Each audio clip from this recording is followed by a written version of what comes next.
Magandang aga Pilipinas, makasaysayan pong araw nito dahil sinimulan na po natin ang ating pagbabakuna.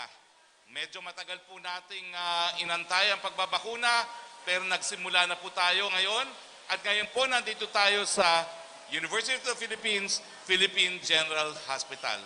Ako po ay nagagalak na dito po sa ospital kung saan ako pinanganak. Dito po sinimulan ang National Vaccination Program ng administrasyon ni Presidente Duterte. Alam naman po natin na kahapon po, makasaysayan din ang nangyari dahil dumating po ang kauna-unahang COVID-19 vaccine sa Pilipinas. Ito po ang 600,000 dosage ng Sinovac na tinawag ng ating Presidente na gesture of friendship and solidarity at hallmark of Philippine-China friendship.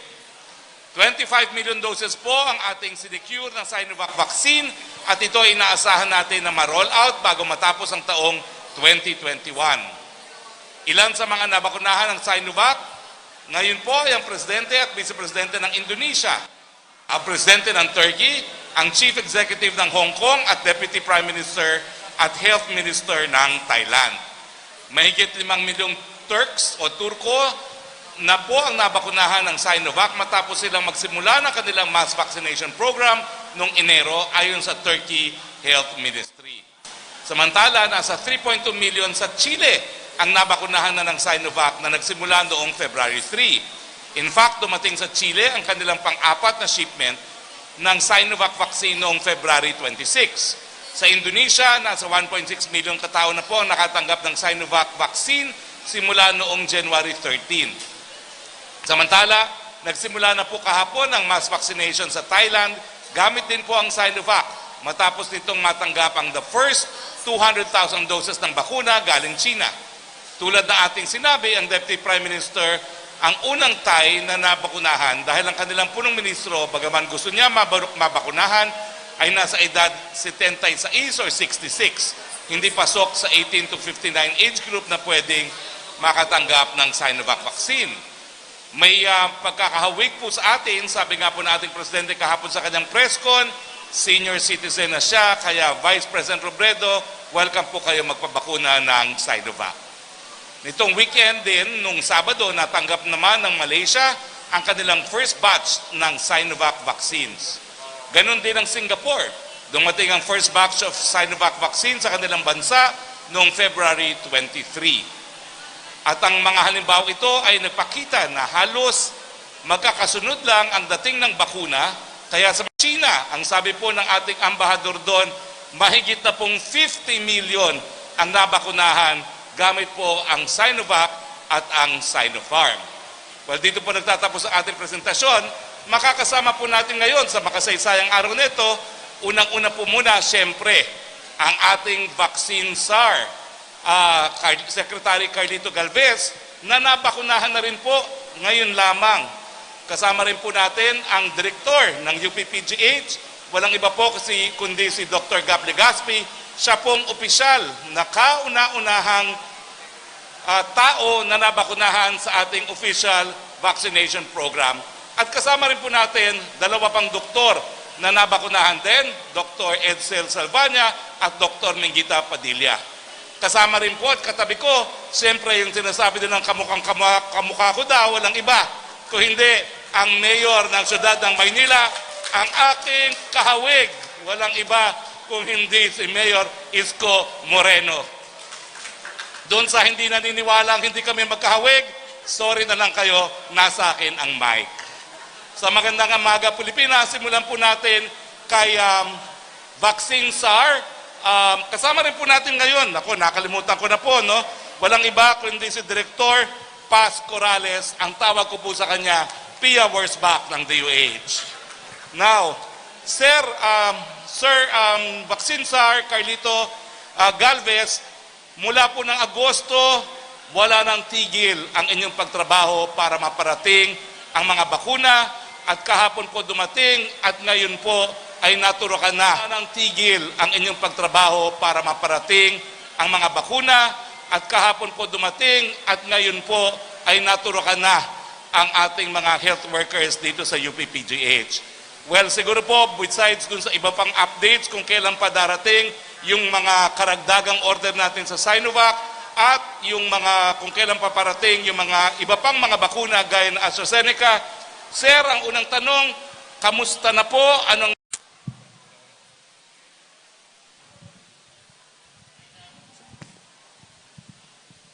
Sir Harry, magpamainhin po, medyo ang ginawa ko po, pinauna ko muna po yung health workers.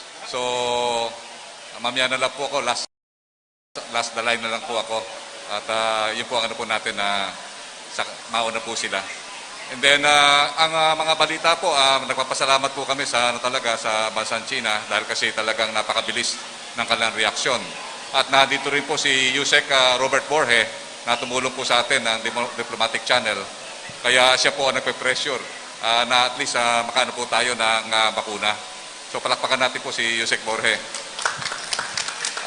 At napakaganda po ng ating diplomatic relationship with China. At after ng aming ceremony, binulungan ako ni Chinese ambassador, if you still have problem on vaccine, just tell us. Meaning talagang dandun ang assurance. At ang aming procurement ay magsisimula this coming March. Meron kaming nakaalaan na 1 million procurement from Sinovac. At the same time, yung AstraZeneca, medyo na-delay lang po ng konti because of yung tinatawag nating global acute shortages at saka meron tayong silang mga logistics challenges. So after this, meron pa po tayong dadating na mga bakuna. Ang ano po namin ay halos magsusunod-sunod na po yan at pipilitin po namin na yung mga available na bakuna na makuha po natin ay maibigay po agad natin sa ating mga health workers. Ang pangako po namin, at least ngayong March, pipilitin po namin na matapos po yung health workers, lahat ng health workers nationwide. Ang pagkakasabi po ng ating mga Pangulo natin,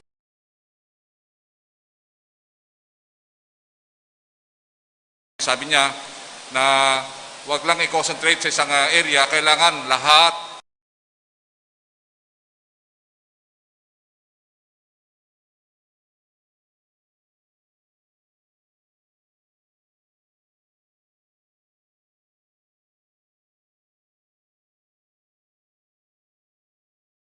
we are looking forward na yung ating mga LGUs na pinagtitiwalaan ng ating mahal na presidente ay talagang ganap po na ginagampanan nila ang kanilang mga tungkulin at kami po nagpapasalamat. Nandito po si Mayor Yorme at ang lahat ng ating mga LGUs na ngayon ay talagang nasabik na magkaroon ng bakuna. Maraming salamat po. Oo.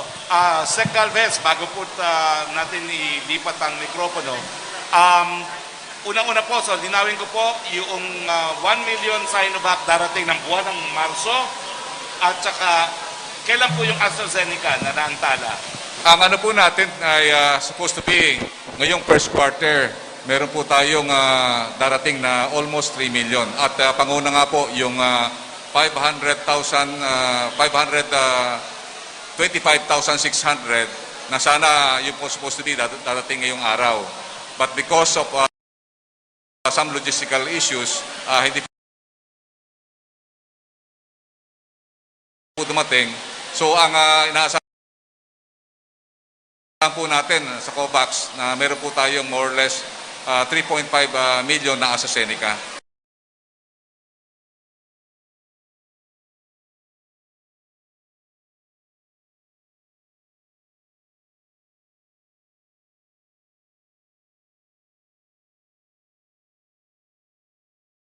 And hopefully, we hope yung understanding na talagang mahirap yung global supply, and hopefully yung commitment ng COVAX ay kanila pong ma-commit this coming first quarter. Sir, huling katanungan. Sa 5 and 6, itatransport naman nila doon sa Davao.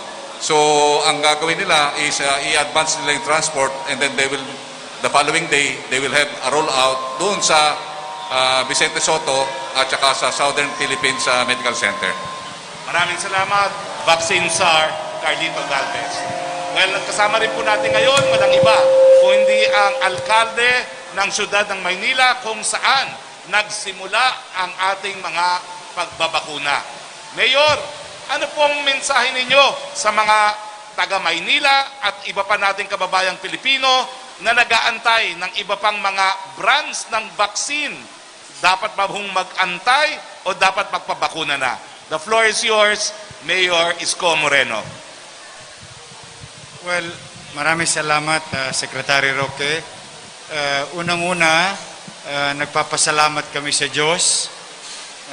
Pangalawa, nagpapasalamat kami sa national government, kay President Duterte, through the leadership also of Secretary Galvez, na dito sa Maynila ginawa ang kauna-unahang pagbabakuna laban sa COVID-19. And natutuwa kami na ang PGH, which is the center of good quality public health care sa ating bansa, no? Ang PGH ay yung liderato ng PGH which nakaka-inspire para sa amin, no? Si Dr. Gap na nagpabakuna, na siya ang namuno ng bakunahang ito.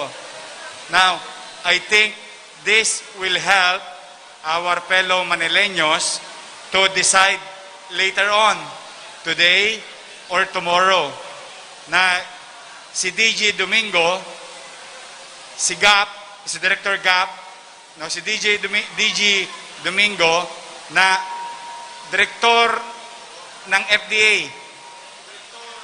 na siyang nagsertipika at 10 ng kanyang mga kasama na profesional. Sinertipikahan yung Sinovac as safe at nakakuha ng EUA, ay siya mismo ang nagpabakuna sa sarili niya rin. So, this will help to curb the emotions and understanding of our people. In fact, kami ni Secretary Galvez kanina, nag-uusap kami, paturok na tayo. Kasi naniniwala kami sa sistema that FDA did their job. And due diligence was practiced in giving EUA to this vaccine that we are utilizing. No? Kaya lang, sabi nga ni Secretary Galvez, may bilin si Pangulo. At may bilin ang IATF. Unahin muna yung medical frontlines. Ngayon, sa mga hindi pa desidido na medical frontlines, papaalala ko lang, kulang ang supply, hindi ng Pilipinas, kundi ng buong mundo.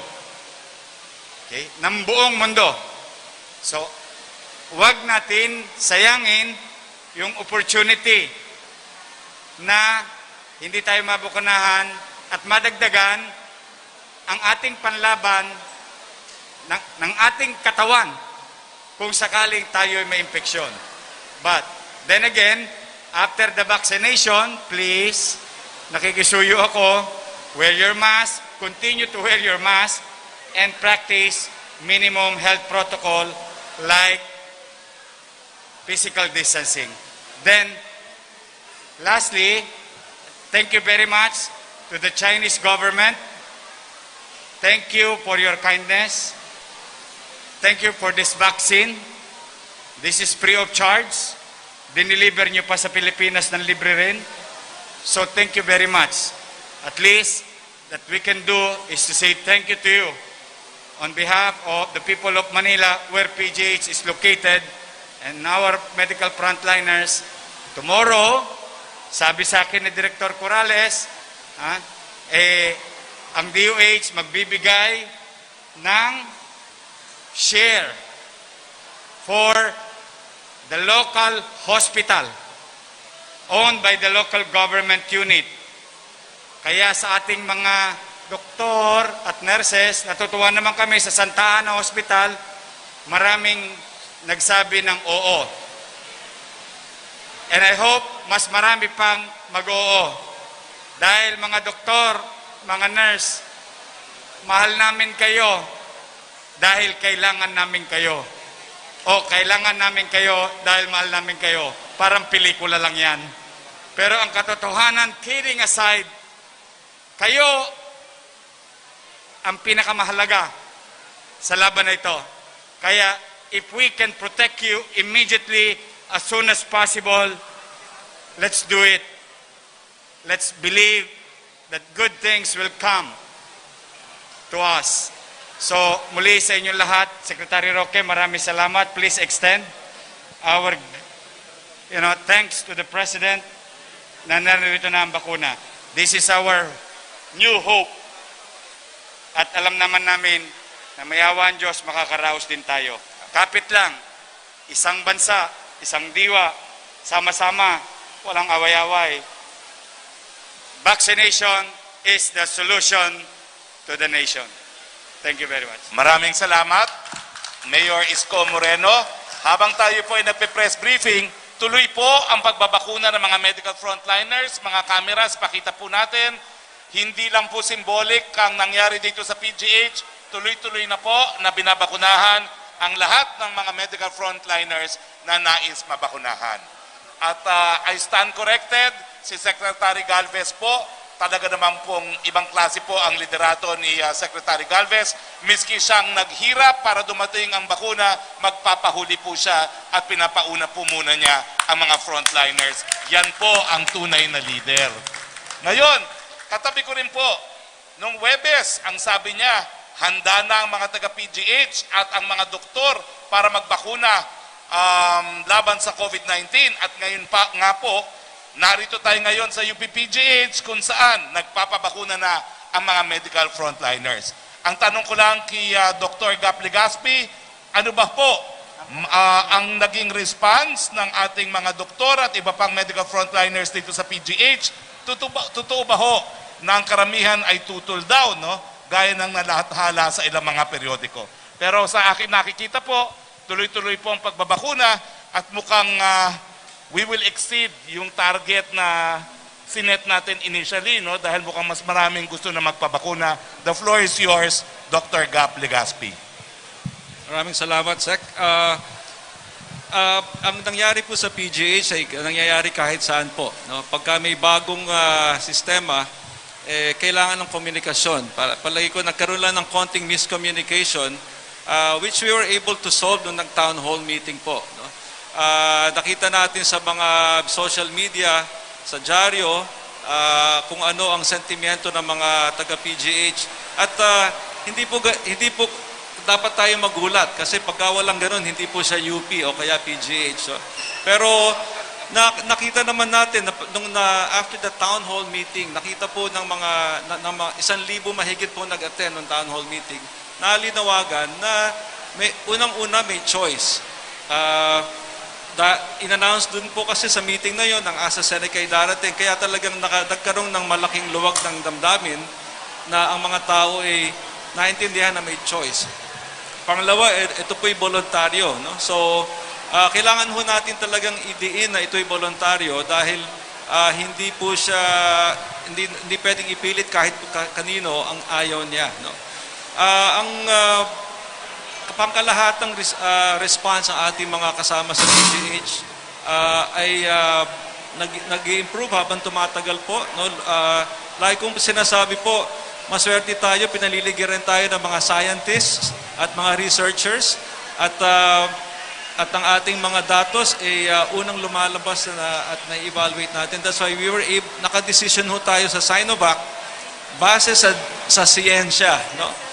Sinabi ko po sa town hall, alisin natin ang ating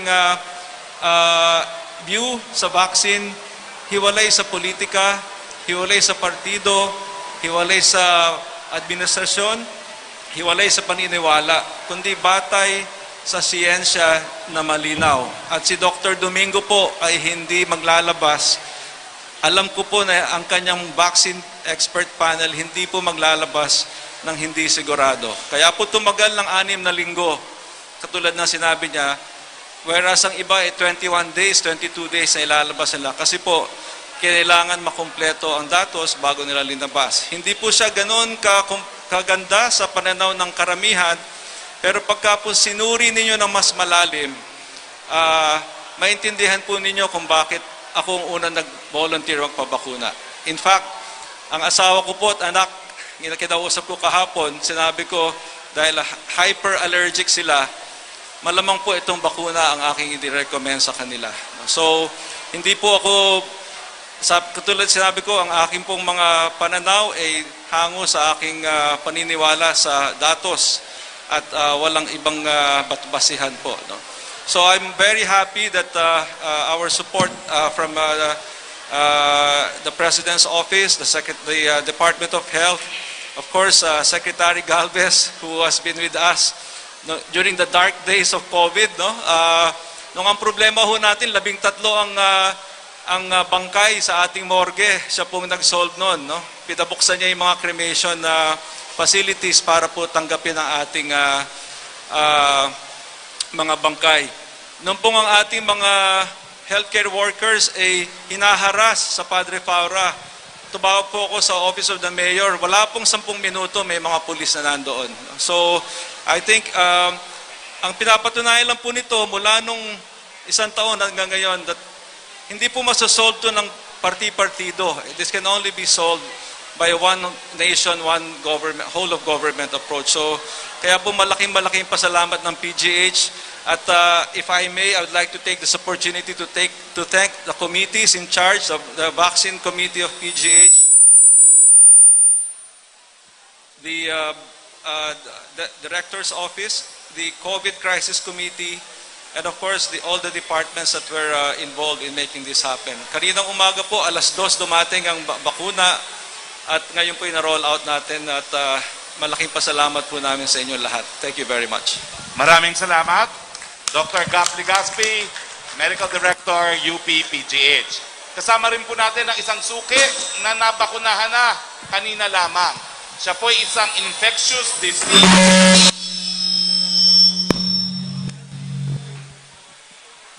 Siya po ay isang infectious disease specialist.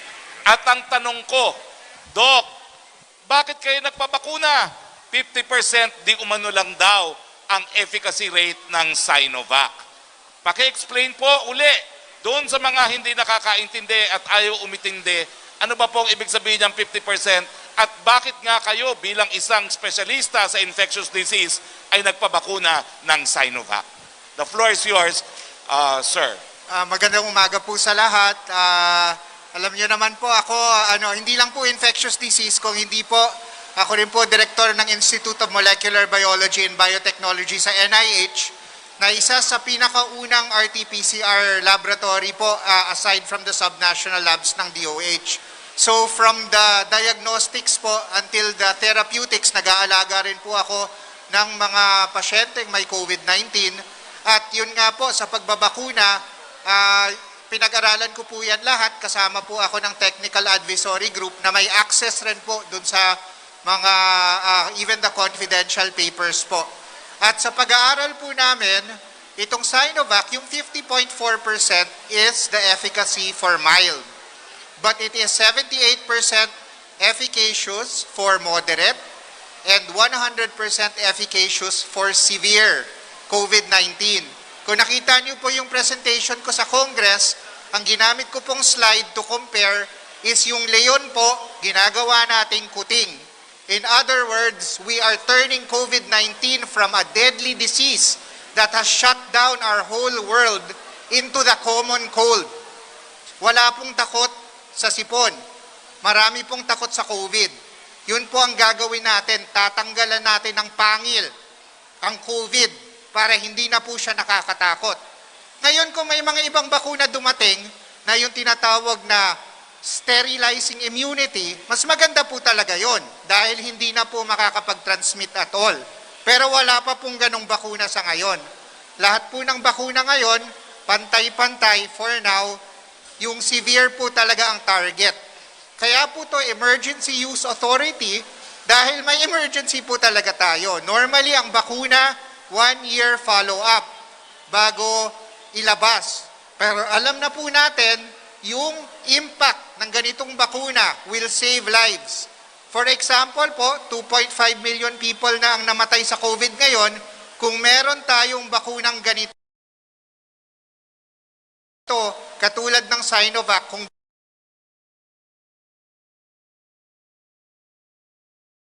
dineploy natin yan at pero walang mamamatay. Marami pa sana tayo yung mga kasama na buhay ngayon. Yun lang po talaga ang hinihingi ko sa inyo, na tanggapin po natin kung anong bakuna ang nandyan dahil ito po ay makakapagsalba ng buhay. 100% po sa severe. 50% sa inyo magkakasipon. Pero yung 50% na hindi nagkakasipon, hindi na masyado makakatransmit. Dun sa 50% na magkakasipon, walang mamamatay. So, kung takot po talaga kayo sa sipon, hintayin nyo yung aabot ng 95%. Pero kung takot po talaga kayong mamatay, kunin niyo na to dahil baka mahawa pa kayo. So, ang sabi nga sa Amerika and everywhere else in the world, the best vaccine is the vaccine that is in your arm. So, nasa arm ko na po siya ngayon. At tuwang-tuwa po ako at nagpapasalamat po ako sa gobyerno, sa China, sa mga scientists na gumawa ng paraan para maisalba po tayo dito. So, I encourage everyone to get the vaccine that is here now. Thank you very much. Maraming salamat, Dr. Salvania, ang tunay na eksperto. Now, kasama rin po natin isa pang doktora naman na nagpabakuna rin. Siya po ay isang clinical professor dito, associate professor sa UPPGH, founder ng iBank, at isa po siyang miyembro ng Doctors for Truth and Public Welfare. Doktora Mingita Padilla, isang suki na naman. Ang tanong, may mga ibang doktor po na nagsabi na nais nila mag-antay ng mas magandang brand kesa dito sa Sinovac. Eh bakit kayo, doktora, no? Bakit hindi nyo inantay ang mas magandang brand di umano at nagpabakuna na kayo ngayong araw? The floor is yours, Dr. Mingita Padilla. Salamat, Secretary Harry Roque. Magandang umaga sa inyong lahat. Actually, sisimulan ko yung aking sasabihin by saying that nung nagpabakuna si Director Gap Legaspi, ang daming nag-viber sa akin, naiyak daw sila. Mga doktor naiyak. No, nung nakita si Gap Legaspi nagpapabakuna, kasi parang ang dami-daming mga agam-agam, ang dami-daming mga false news, ang daming fake news, ang daming siraan. But when the Director of PGH is vaccinated, that's a very, very strong statement. And that is pati si Director General Legaspi, tapos si Edsel Salvana, tapos nakita ng mga kapasyente ko na ako nagpabakuna, ang dami nagte-text. The reason why nagpabakuna ako today is because alam ko kahit anong gawing kampanya, kahit anong gawing convincing, kahit anong gawing gimmick, hindi magkakaroon ng panatag na loob, hindi magiging panatag loob ng taong bayan ng pagbakuna hanggat hindi nila nakikita na ang kanilang mga doktor, pinagkakatiwalaan, ay nagpabakuna. That's a very important. No matter what you do, it will not happen. You see now, I'm telling you, dadami ang magpahabakuna. Pati sa mga doktor at nurse, kasi nakita nagpabakuna kami. That's why I'm here. No? That's why I'm here today. Thank you. Now, you cannot blame some doctors for yung sabi nga ni Edsel, pero ulitin ko lang yung sinabi ni Edsel. The best vaccine is the vaccine now. Ako ay doktor sa mata. Ang dami kong pasyenteng may COVID kasi ang mga doktor sa mata, hindi ka ba pwede mag-virtual? Ang lapit namin, di ba? We spend a lot of time with the patient. Di bang beses na ako nagpa-swab? Ika nga ni Mayor Isko Moreno, maghintay ka ngayon, baka bukas nahawa ka na. Kung you can get it now, that's the message. That's why I'm here. Sa mga pasyente ko, sa mga taong bayan, sa mga ibang doktor, sa mga ibang healthcare worker, huwag na kayong maghintay. Get it now. As Edsel said, yung isang leon, magiging pusa na lang. Ang isang matinding sakit, magiging sipon na lang. At hindi tayo mamamatay dahil sa COVID. So nagpapasalamat ako sa PGH, nagpapasalamat ako sa mga lahat na gumawa ng paraan para makuha itong bakuna, si Secretary Galvez and the Chinese government as well. No? And sana dumating na ibang mga bakuna.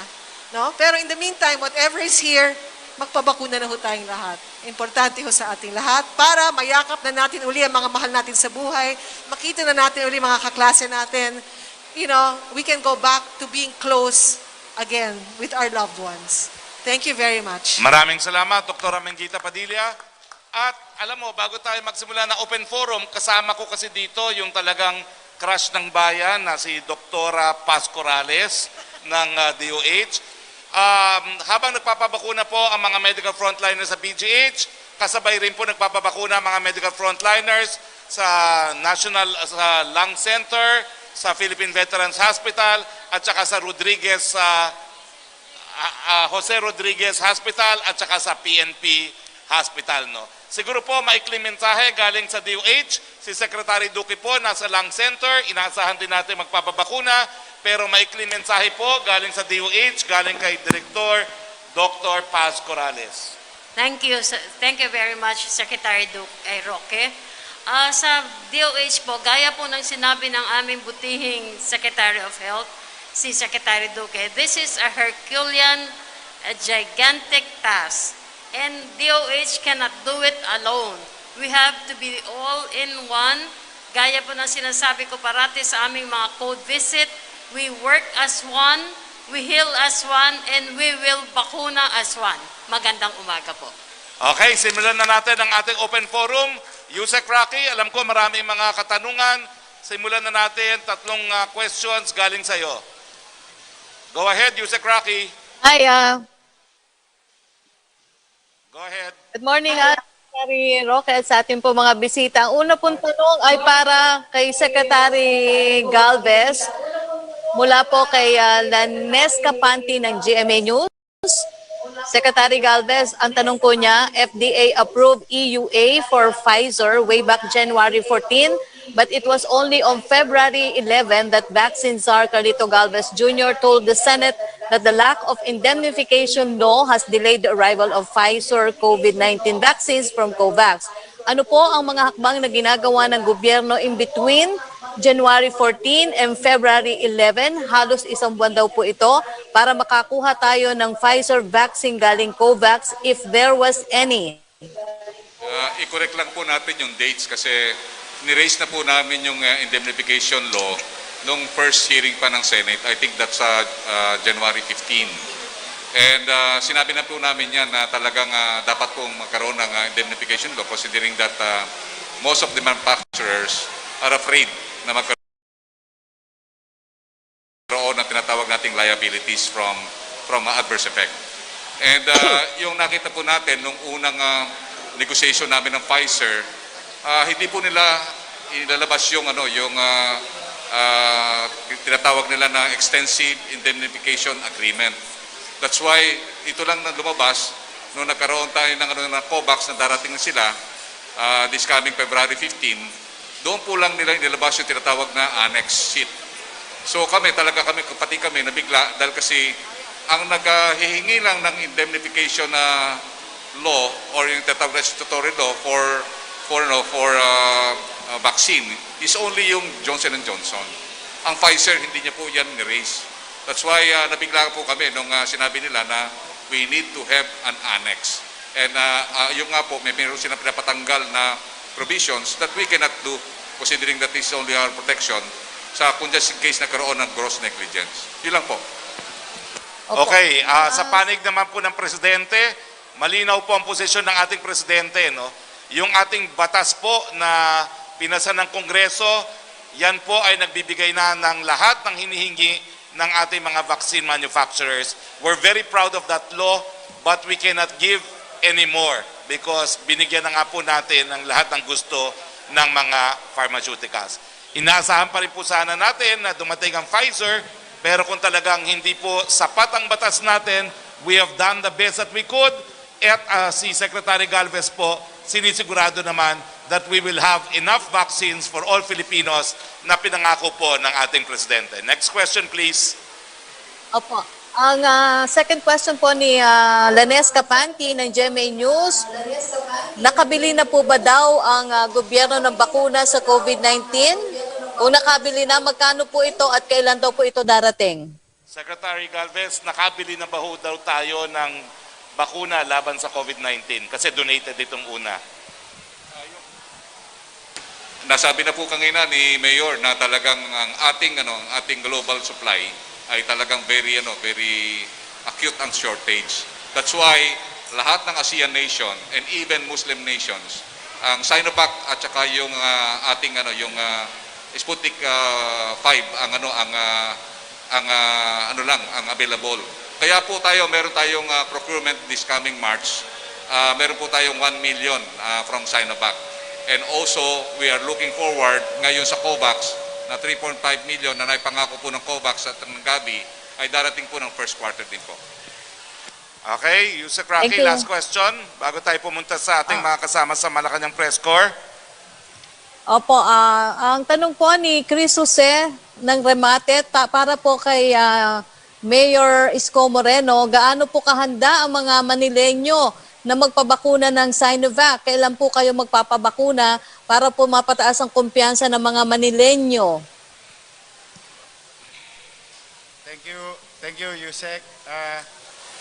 Ang Maynila, meron na po kaming 90,000 as we speak today na pre-registered under ManilaCovid19vaccine.com. Now, but before we go to that general population, we will continue to follow the directive of IATF that the vaccine that are available in Manila today and in the coming days will be dedicated to our medical frontliners, and kung sakali na meron pa rin matitira at hindi pa nagdesisyon yung ibang medical frontliners, gagamitin naman namin to sa mga economic drivers ng ating bansa o ng syudad, no? Katulad ng mga driver, vendor sa palengke, mga workers, and all other economic drivers after namin mapulfill yung requirements ng IATF. Third, magpapabakuna ba ako na Sinovac? Sa totoo po, gustong-gusto na namin ni Secretary Galvez ngayon. Kanina kami nagtalaga, papatira na ba tayo? Kaya lamang may tagubilin, so we continue to follow the system and the rules. Let the medical frontliners to avail it first. At kung ano matitira sa amin, yun ang titirahin namin. But tomorrow, Santa Ana Hospital will receive through Director Corrales and IATF and DOH ng aming share para sa aming medical frontline. Now, ang good news, if I can share it to you, I think as of yesterday, we have about 300 plus medical frontliners that are willing to get vaccinated through Sinovac. Ngayon, balik ako doon sa pagpapabakuna namin ni Secretary Galvez. Ako mismo ay magpapabakuna ng Sinovac. Hindi ako maghihintay, hindi ako magbabaka sakali, at hindi ko papabayaan o ikikipit balikat ang bigat ng eksperyensa ng mga na-infect ng COVID-19. Once it is available, we will acquire, but we will follow the rules. We will not violate it. And I hope by tomorrow, I'll get vaccinated of whatever is the remnants of available Sinovac vaccine for the city of Manila. Sa mga taga-Manila, kung kami ay ready sa pagpapabakuna, sabi po ng DOH, ang Maynila po ay pumasa. In fact, we got about 90% na approval sa aming plano. So we are ready to vaccinate. Ang kailangan na lang namin, dumating sa amin ng bakuna. Yun po, Yusek Rocky. Salamat, Mayor. Salamat, Yusek. Melo Acuña naman tayo, Asia Pacific Daily. Good morning, Mr. Secretary. It's a pleasure to see you at PGH. My questions first are for Secretary Galvez. If you may, Secretary Hari. Go ahead, Secretary please. Galvez, sir. Go ahead, please. Yes, thank you. Yeah. Para po sa impormasyon ng ating mga kababayan, ilan na po kayang agreements ang nalagdaan ng Pilipinas upang matiyak ang daloy ng pagpasok ng bakuna sa Pilipinas sa mga susunod na araw? Yung agreement po natin, tapos na po yung sa Seneca, kasi yun po agreement ng LGU at saka ng po natin. And then This coming March 1, itong araw nito, we will talk with Moderna kasi patapos na po yung ng supply agreement po namin. And then also yung Johnson & Johnson's, dahil nagkaroon na rin po sila ng US FDA approval, ay inaantay na lang po namin yung final draft nila at pipirmahan na rin po namin. At ang susunod po, yung Novavax, pagpunta nga po namin sa India, this coming 9 and 12, pipirma din po kami ng aming supply agreement. At baka magkakaroon po kami ng another supply agreement para naman doon sa AstraZeneca at Covishield na bibilin ng gobyerno doon sa Serum Institute of India. So yun po ang po natin. And then iniintay din po natin yung ating FDA sa Gamaleya sa Sputnik V para at least yung ating tripartite agreement with LGU magsimula na rin po.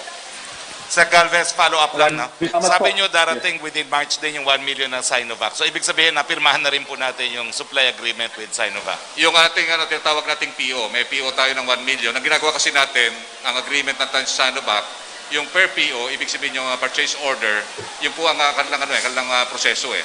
So yung purchase order ng 1 million, meron na po tayong pondo doon. Ang pondo po natin doon is 700 million. So once na napirmahan na po namin yon, dadating po ang 1 million this coming March po.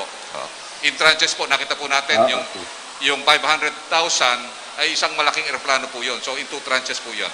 So ibig sabihin, ang ating mga meron ng agreements, 17 million AstraZeneca, 25 million Sinovac, at inaayos pa natin yung sa Novavax, pagpunta nyo ng India, at malapit na rin po ang Johnson & Johnson. Yes, ang Johnson & Johnson's, actually yung supply officer nila ay naka-embed na po sa atin para po pag-aralan yung ating logistics system. And then halos lahat po yung lima na company na ating na negotiate, halos na po yun. Yung supply agreement, parang na po, ministerial na po yun kasi na-discuss na po lahat. Ang lang po, tinitingnan po kasi, sa sinabi ko na sa una, hindi natin mapirmahan kung wala pa po talaga yung indicative date na po natin. Let us remember na yung yung pirmahan po namin ay talaga pong doon nakasalalay sa payment sa delivery. Yun po ang po natin. Sa ngayon po nakita natin dahil lang sa Seneca na delay dahil kasi nakita natin yung global talaga, yung global shortages na doon talaga. Salamat. Yes, next question, Melo. Secretary Galvez, Secretary Galvez, kung ganun po, is it safe to say na pwede na natin banggitin kung magkano ang halaga ng mga bakunang nalagdaan na natin sigun sa kontrata? Sa ngayon, hindi pa po natin masasabi po yung dahil kasi katulad po ng Novavax, wala pa tayong final price. It may go down to $2 or it may go down to less $1. Pero ang nakita po natin, halos yung mga presyo po nun, very affordable and decent price. So wala po problema. Nagano po ako sa ating mga kababayan na yung presyo po na nakuha po natin talaga napakaganda. Opo. Secretary Hari, para po sa inyo to add color to the story doon sa naganap kahapon, doon po sa dineliver ng China ng mga bakuna, if we are to quantify its amount, how much in dollar terms or Chinese yuan was it for the 500,000 or 600,000 doses of vaccines that arrived yesterday? Ano pong tanong nyo? Magkano cost or what? If we're to quantify in peso or yuan or dollars, how much was it? Well, alam nyo po, I think yung dumating na 600,000, hindi po talaga po pwedeng ma-quantify in money terms. Ang importansya nung pagdating po niya, talagang gusto nang magbakuna ng mga Pilipino at nakita naman natin, nung sinabi nilang darating kahapon, dumating po kahapon. Beyond pesos and cents, tingin ko po yung pagdating na bakuna kahapon gives all Filipinos hope na matatapos na itong bakunang ito. It goes beyond kung magkano man per vial yan, dahil ang importante po ngayon, alam ng Pilipino, matatapos na rin itong paghihinagpis at pagdurusa natin sa COVID-19 at meron na tayong bagong pag-asa. I would say the arrival of the Chinese vaccines is unquantifiable in pesos and cents. Thank you very Okay. much, Mr. Secretary. Have a nice day. All the You best. too, Thank Melo. you. Balik tayo kay Yusek Rocky. Yes, Secretary, ang question mula kay Vance Fernandez. Ito po ang tanong niya. Nandali lang po, Secretary. With the vaccines finally arriving, may you offer daw po a solid statement of final reassurance to those Filipinos who still are hesitant to get vaccinated? Can I ask Dr. Salvania, our infectious specialist, to answer that question, please? Yes po. Maraming salamat po. Ganito po siguro ang pinakamaganda nating isipin. Pag na-approve na po ng FDA, mayroon po tayong EUA, pinag-aralan na po yan ng ating mga dalubhasa, lahat po ng bakuna ay equivalent in terms of efficacy, lalong-lalo na sa pag-prevent ng severe infection. And so, like we said, the best vaccine that you can get is the one that is here, the one that is available, the one that is in your arm. Dahil hindi po natin alam, mag-delay po tayo ng 5 araw, baka mahawa tayo ng COVID within that time. Ganun po ang nature ng infectious disease. Hindi po ito parang sakit sa puso na pwede ka maghintay ng konti. Pag tinamaan po kayo, pwede po kayong mamatay. Every day counts. Okay, thank you po. Question from Celerina Monte ng Manila Shimbun para po kay Secretary Galvez.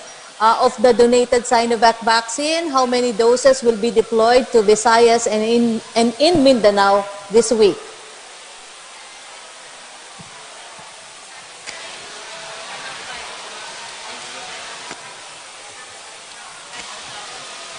Yung sinabi ko po kanina na yung deployment po sa Mindanao at saka sa Visayas, March 3 ang Visayas at saka March 5 ang Davao. Uunahin po doon ang Vicente Soto, mahigit na mga 1,000 po yung tauhan niya at saka po yung yung ating Southern Philippines Medical Center. At kung meron pa pong sobra, bibigay na rin po natin yung mga ibang regions dito sa Region 3, Region 4A, and also Baguio City, and then also other areas na tinamaan ng ating COVID-19. At nakikita po namin equitable po yung magiging distribution po nito. Hindi lang po tayo Metro Manila, pati po tayo Visayas and Mindanao po. Thank you po. Okay, thank you very much. Punta naman po tayo kay Pia Ranada. Hello, po. Can you hear me? Hello, sir? Go ahead, Pia.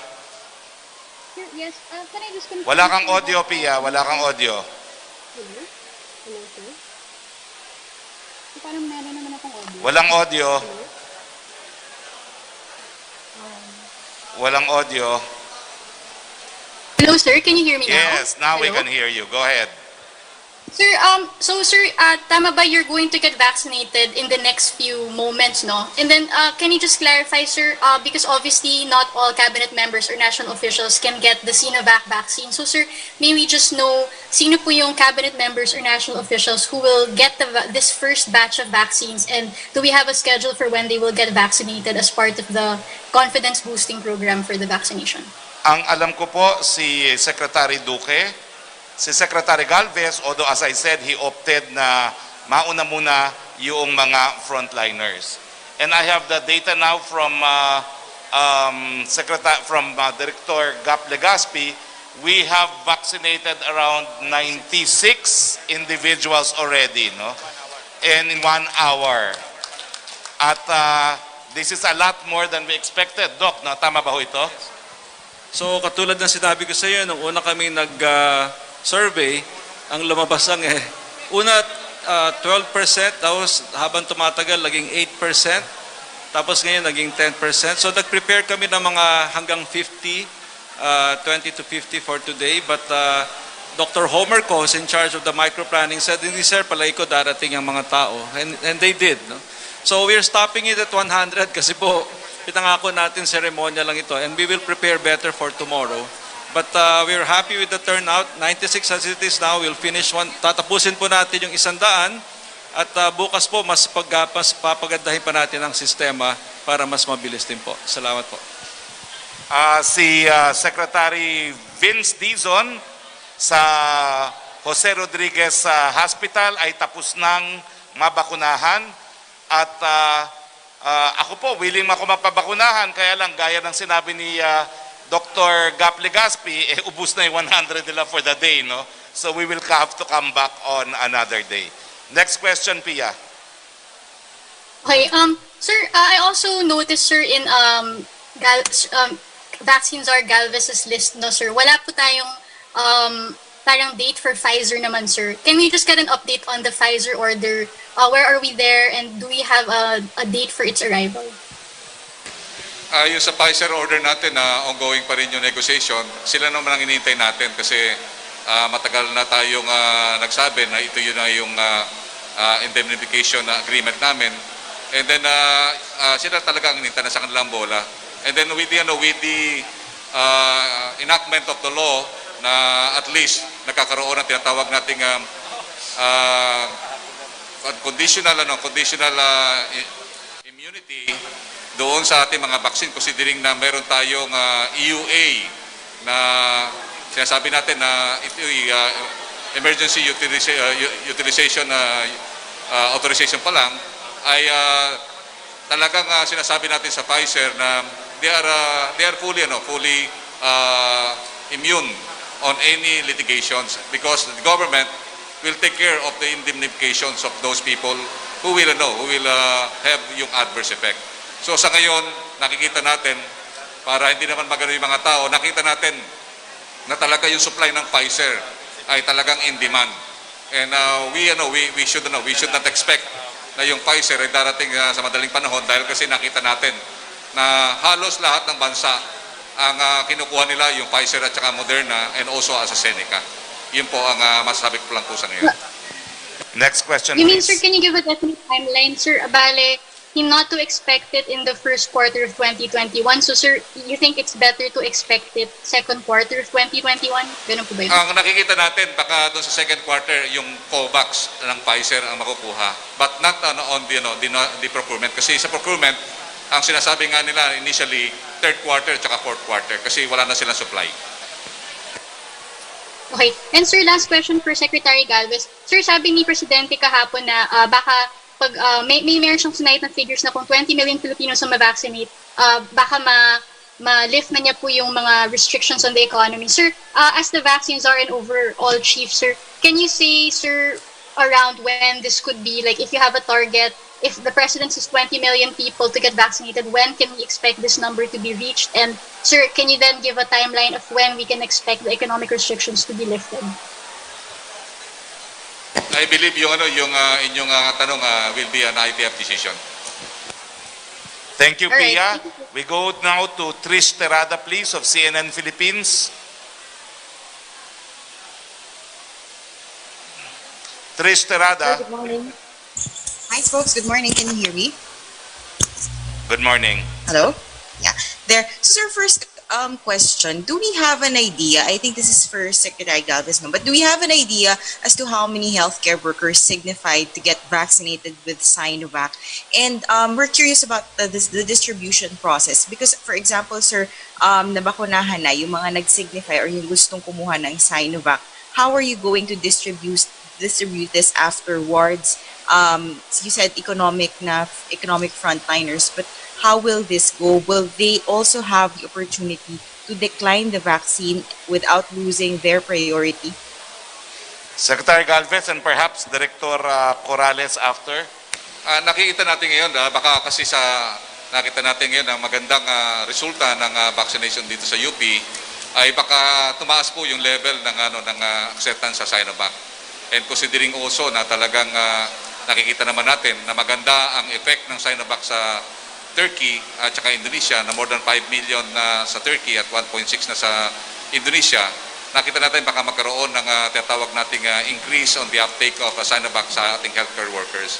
Sa initial natin, nakita natin na more or less out of 1.7 na ating health workers ay more or less 200 to 300 lang ang medyo possibility na sila ang kumuha ng Sinovac. But sa ngayon, hindi natin masasabi let's wait for siguro mga 2 to 3 days, makikita po natin ang actual uptake na kung tataas pa po 'yon. Dr. Corrales, if you could add, yung rollout specifically. Initially po, hininga namin ng numbers of possible Sinovac vaccinees bawat hospital. We asked all the directors of the different level 3 and DOH government hospitals, ilan ang possible na magtatanggap ng Sinovac vaccination. Yun po. From there, kung ilan po, yun po ang binibigay namin na initial dose. And sometimes, if the supply is still there, we give them the second dose.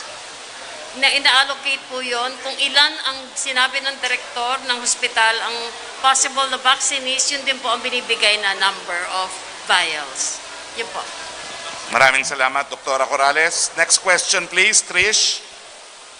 Yes, sir. Sir, I understand medyo na-postpone or na-delay yung AstraZeneca, but do we have any communication from Hindi ka namin marinig. the COVAX facility? Hindi ka namin marinig. Hello, sir? Yes, Can you hear me better. now? Hello? Better. Is this better? Okay. So, sir, I understand yung AstraZeneca's arrival will be delayed, but do we have any communication from the WHO or COVAX as to when could be the earliest possible arrival, yung bagong schedule po natin? And ito po, yung distribution, paano po magiging distribution ito? Secretary Galvez. I was informed by the DOH that sa ngayon wala pa ng definite date. Nakikita natin ngayon talaga na sa reality, sa ground, na napakahirap ng logistics ng global pandemic natin ngayon. So we have to understand. We do understand yung COVAX, kung gaano talaga ka-challenging yung kanilang. So sa ngayon, sa pagkakasabi po sa amin, indefinite, but hopefully, this coming first quarter pa rin po darating po yun.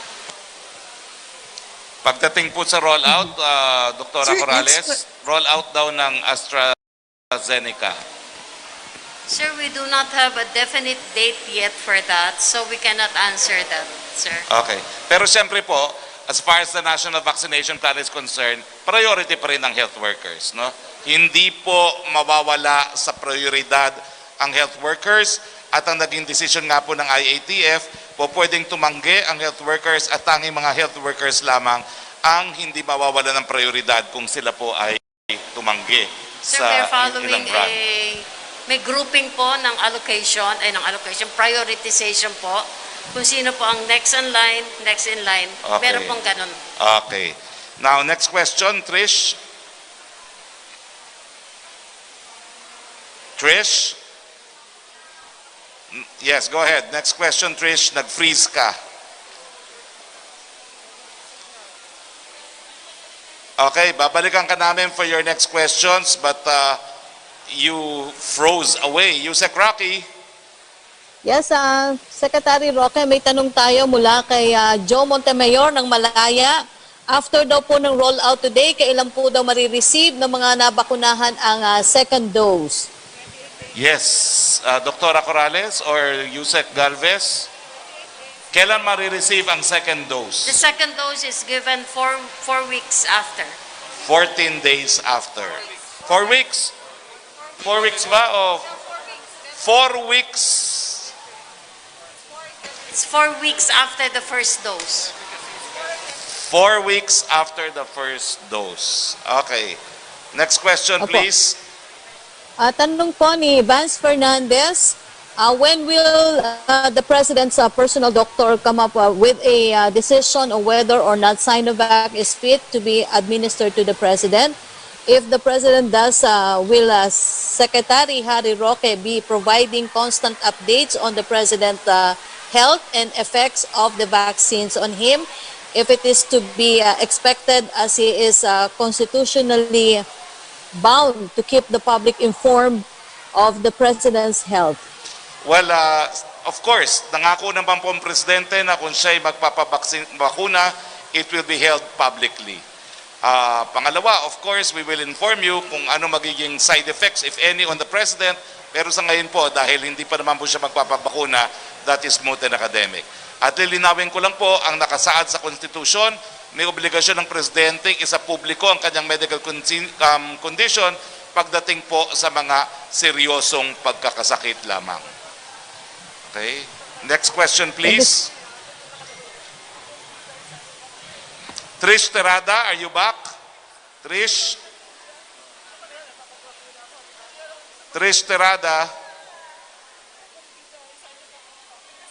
Okay, wala. Maricel Halili, are you in the house?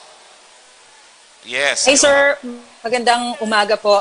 Question po for Secretaries Galvez and Roque. Both Vice President Leni Robredo and Senator Kiko Pangilinan called for a further study of Sinovac. They both mentioned that Sinovac must have a positive recommendation from the Health Technology Assessment Counselor HTAC. How important is the HTAC recommendation? Kasi sinasabi po nila both Pfizer and AstraZeneca meron daw po nitong recommendation na to. Is this a requirement?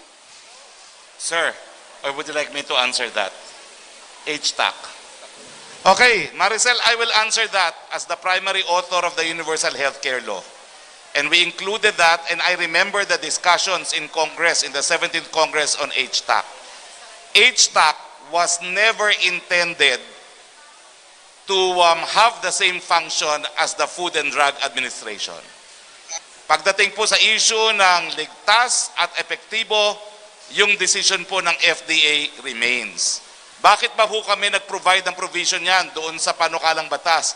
Kasi importante po na masala natin kung ano yung essential services na ibibigay natin sa taong bayan na libre, ano yung non-essential na mga services at gamot. Hindi po natin ginawang intensyon sa batas na yan na maghuhusga ang HTAG sa naging naunang husga na ng FDA. At ipaglalaban ko po yan dahil ako naman po ang nagsulong ng Universal Healthcare Law.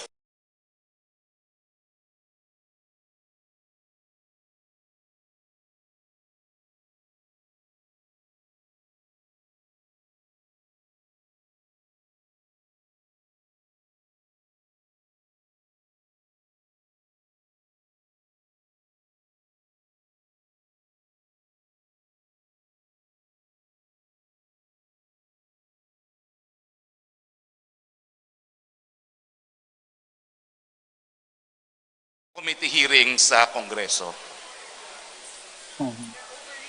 Okay, next question please. Sir, opo, for Secretary Galvez po, can we have an update about the Sinopharm? Because the Food and Drug Administration mentioned before that Sinopharm still has to apply for an emergency use authorization. So what will happen kung hindi po sila mag-a-apply ng EUA? And another thing, since President Duterte expressed his preference to Sinopharm, meron na po bang update kung covered siya nung compassionate use license na initial?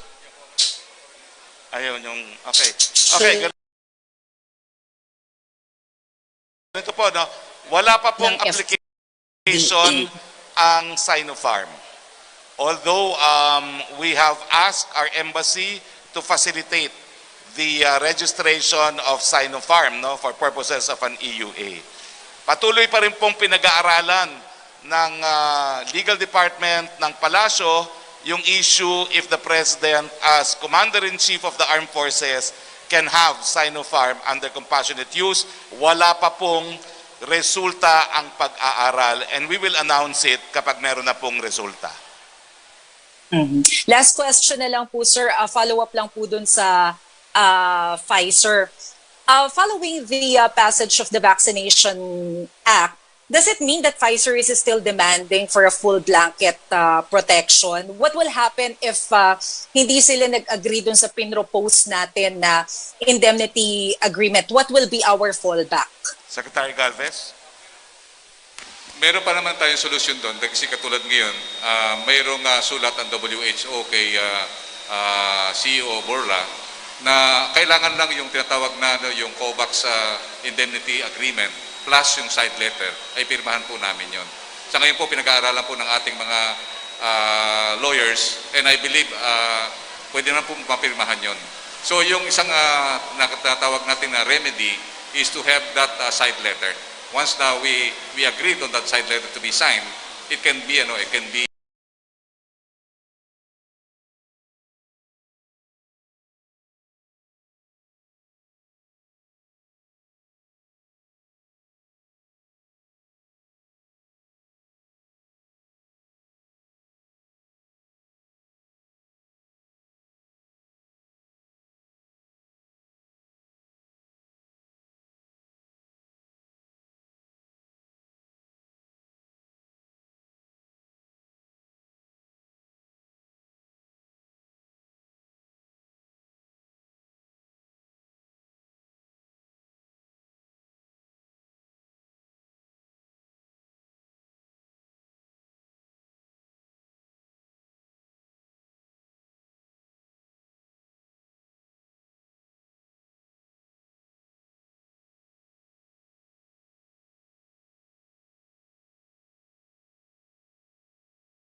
And in law, there could be instances where we ratify acts earlier done because of subsequent acts.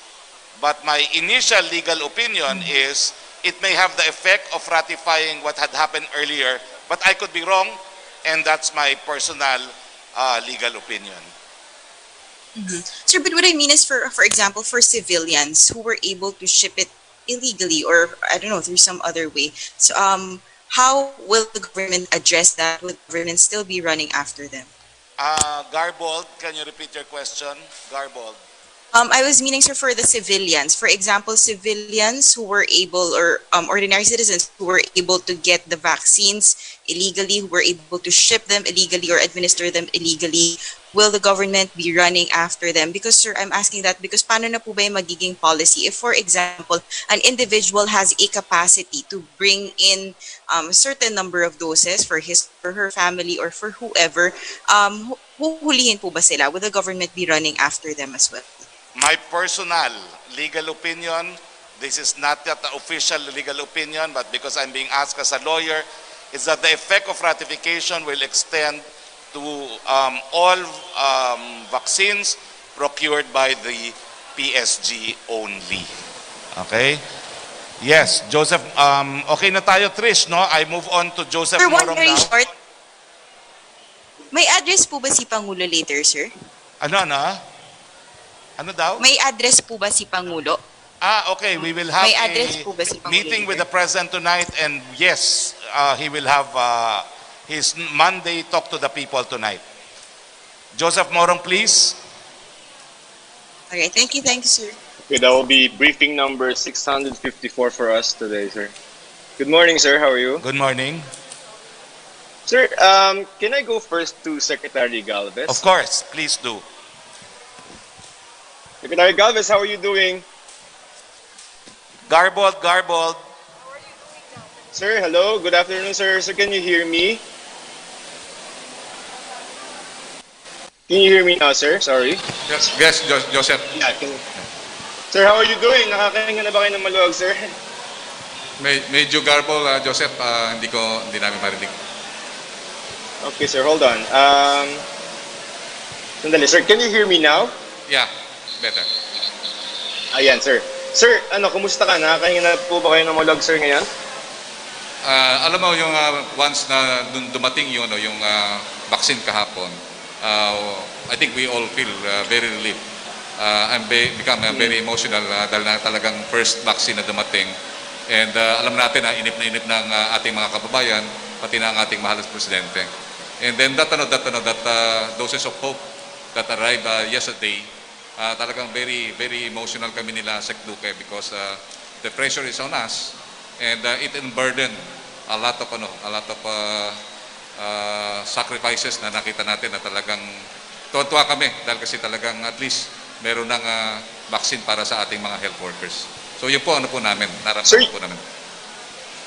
Sir, yung next question ko, sir, medyo kung if possible, padahan-dahan tayo, sir, dun sa data, no? Because ang question ko, sir, is right now, Ang yun pong 600,000 na donated vaccines, that's only for healthcare workers, and uubusin niyo po yan sa mga healthcare workers all over the country. Right now, your data is 600,000 plus 3.5 this coming, within March. So that will be 4.1 million for healthcare workers. So ang mako-cover po nun is around 2 million na mga healthcare workers. Tama po ba? Yes, ang expected natin ngayon sa first quarter is more or less 5.1. Kasama dito yung 600,000 plus yung more or less 3.5 million from COVAX at another 1 million for our procurement with Sinovac. Ang pinaka-main objective natin talaga yun is to preserve the institution of the healthcare workers at saka yung mga hospitals natin. And at the same time, yung mga tinatawag nating mga government institutions will be preserved. So yung 5.1 million na yun is really intended for our healthcare frontliners. So that will be, sir, around 2.5 million healthcare workers. Ang data niyo po is meron tayo na 1.7 million lang na health workers. So may sobra, sir, no? Yes, kasama doon yung tinatawag natin mga government essential workers. Kasama po doon, nakita natin yung mga ating mga barangay emergency response teams and also yung mga local government agencies na talaga nakita natin na pumupunta doon sa iba't ibang mga lugar na mga affected areas. Ang nga namin doon, ang recommendation namin, after the healthcare workers, ay isasama po natin yung mga influencers natin, yung mga mayors, yung mga barangay captains, kasi nakita namin talaga sa baba. Pagka once na ang ating mga leader ang nagpabakuna, susunod na yan. Sa military pa nga, sa infantry, follow me. Ang ibig sabihin, pagka nagpabakuna ang mga leader, they will follow. Hindi. Okay, next question, Joseph. Wala nang question, Joseph? Okay. Yes, sir. Yes, Pia Yes, sir. Gutierrez of ABS-CBN, Hi, sir. Good please. afternoon. Go ahead, please.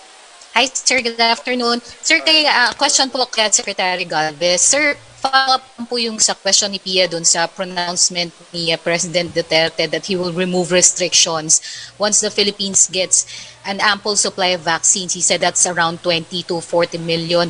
Could you give us an estimate, sir, when do we expect to hit this number of vaccines based on our schedule? Nakita po natin sa ating schedule, sa first quarter is magkakaroon tayo ng 5.1 million. Sa ating sa second quarter, ang expected po natin is more or less 26 million. And then yung main bulk ng ating mga vaccine will be coming sa third quarter at saka fourth quarter. So more or less meron tayo na mga 50 to 60 million each sa third quarter and fourth quarter. Nakikita ko yung sinasabi ng ating mahal na presidente. Sabi niya nung una, basta meron tayong 2 million na naka-standby na iyon hindi na parang nauubos, ibig sabihin na susustain natin yon. Pwede na tayong magbitiw ng tinatawag nating face-to-face at saka magluwag sa MGCQ. Yung 40 million, I believe, baka na nagkamali lang siya. Pero ang unang narinig ko, basta meron standby tayo na 2 million at iyon, masustain natin yon, I can already open the economy. Sir, that's for the entire Philippines, not just NCR. Yes, kaya nga namin, nag-usap kami kaagad ng Department of Finance, ng aming mga negotiator. Let's maintain na magkaroon tayo ng meron tayong tinatawag na standby stockpile na more than 2 million and above. So once na we have that stockpile and we maintain it, 2 to 5 million, we can now convince the President to open the economy and also have the face-to-face education. Kasi nakita natin talaga, he also, talagang alam niya na, he was also realized na talagang nagkaroon ng contraction ng ating economy. But alam natin, ang ating mahal na presidente, nakikita niya, he is also sympathizing with the mayors, na sa kanya kasi buhay muna bago ekonomiya. Kasi sabi niya sa amin, madalas kami nag-uusap, na yung pera at saka yung ekonomiya, mag-recover natin anytime. But he support our experts, medical experts, na yung buhay, hindi na natin maibabalik yan. Once it's lost, forever lost. So yun ang inano niya. So let's hope na this coming second quarter ay tataas po ang level ng stockpile po natin. So possible, sir, second quarter? Possible second quarter po, mga mid-second quarter. At nakikita natin pagka once na sa May, dumating na yung AstraZeneca, yung nabili natin, and also yung Novavax, and also most likely, kung yung promise ng COVAX dumating, yung more than 6.5 million, this coming second quarter, ay medyo tataas po yun na mga more or less 10 million po ang ating stockpile this coming second quarter. Sir, follow-up, he also said that he expects the Philippines to get back to normal by 2023. So, what conditions are that dependent on, sir? Ano daw yung mga kondisyones para bumalik ang Pilipinas sa normal? Dahil ang sabi ni Presidente, 2023 pa tayo babalik sa normal. Nakikita ko yung once na we were able to gather yung enough volumes this year, maybe nakikita natin ang sa usapan namin mid 2022 baka umangat na po tayo ng gusto.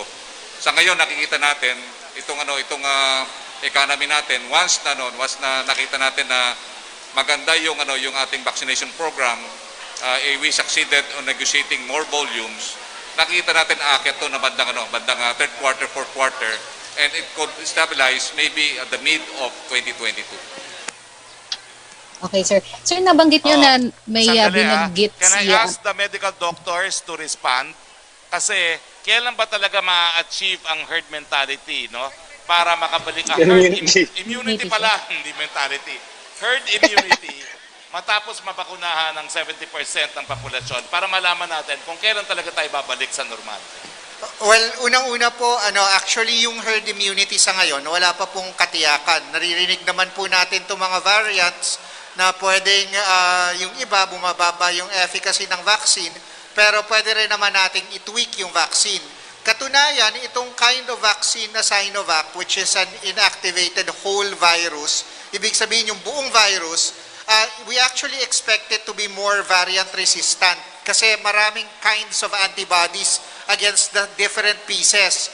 Yung iba kasi, spike protein lang. Alam naman natin, mabilis mag-mutate yung spike protein. So that's the advantage of having many kinds of vaccines is that yung virus, hindi siya makadevelop ng immunity sa isa lang. Sabay-sabay po natin linalabas talaga yan. Now, as for herd immunity, sa ngayon po, ang sigurado lang po tayo is yung prevention of severe disease.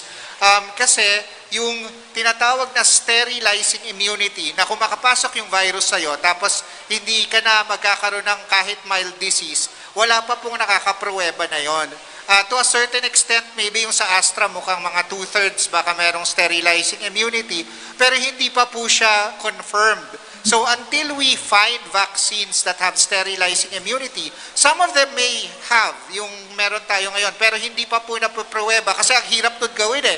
You have to swab everybody every single week as opposed to isa-swab mo lang yung nagkakasakit.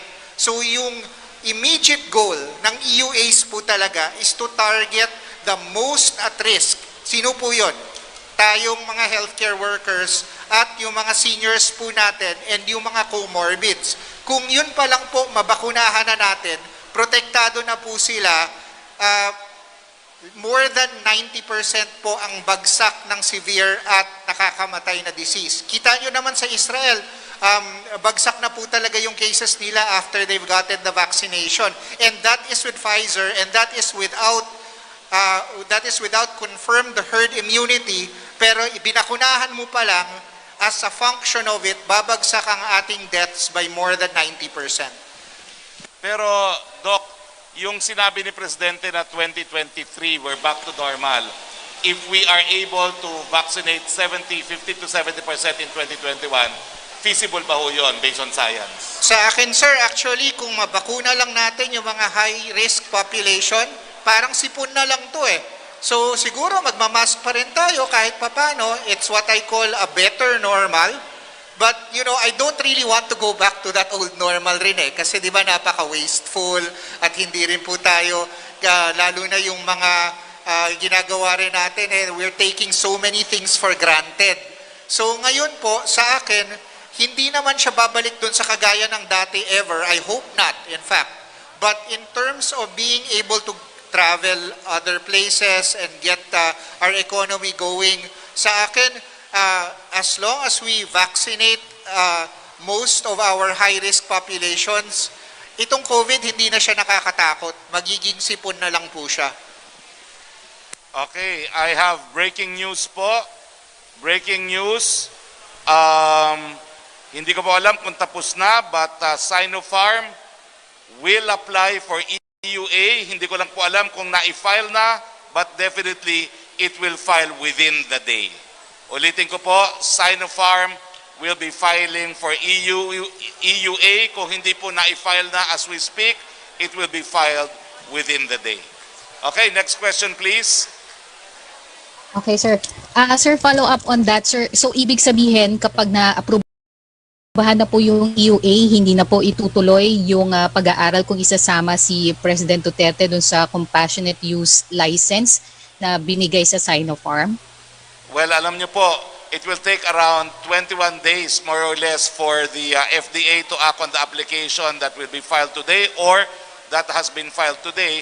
So, 21 days po yun. No? So, hindi ko po alam when the legal opinion of the Malacanang Legal Office will come out on whether or not he can have his shot under the compassionate use. So whichever comes first.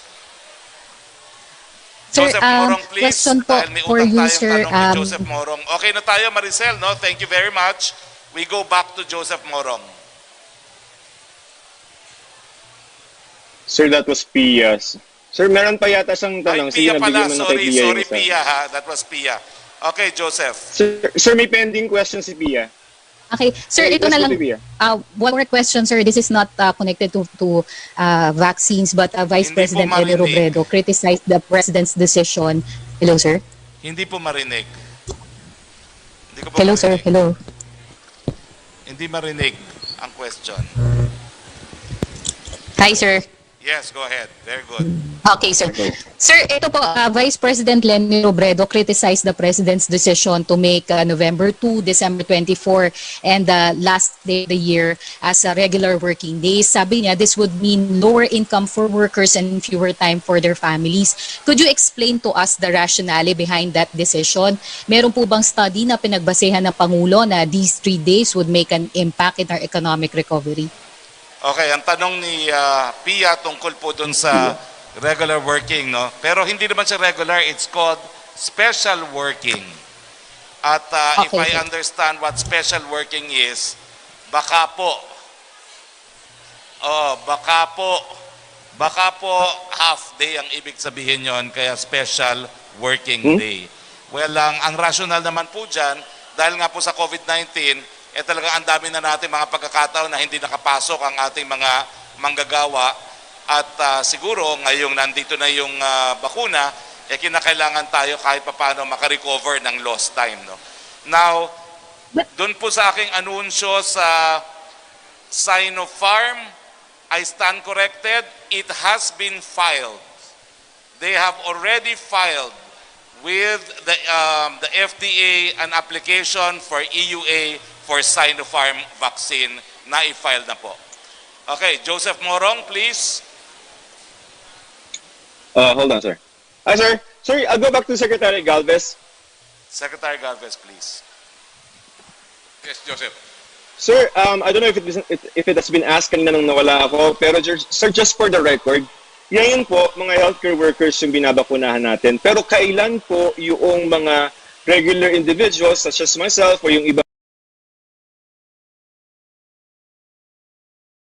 mga nagtatrabaho po na pwedeng bakuna?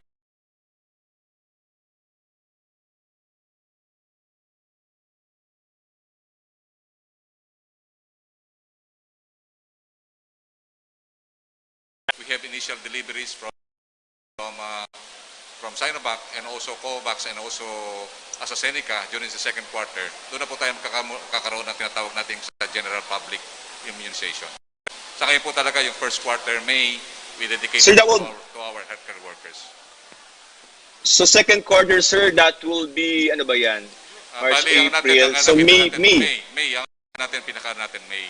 So, kasi we have to understand, nakita natin na Joseph, na talagang very acute yung shortage ng ating global vaccines.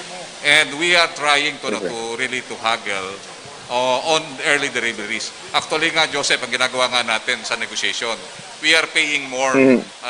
Inaakit namin yung price to have them delivered it early. Kasi yung price na iakit natin, yung economic gains, is more than enough to cover the prices.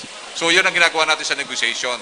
So yun ang isang inano natin sa Moderna and other vaccines na pwede silang magkaroon ng earliest delivery this coming May or maybe even April. Yun ang inano po natin.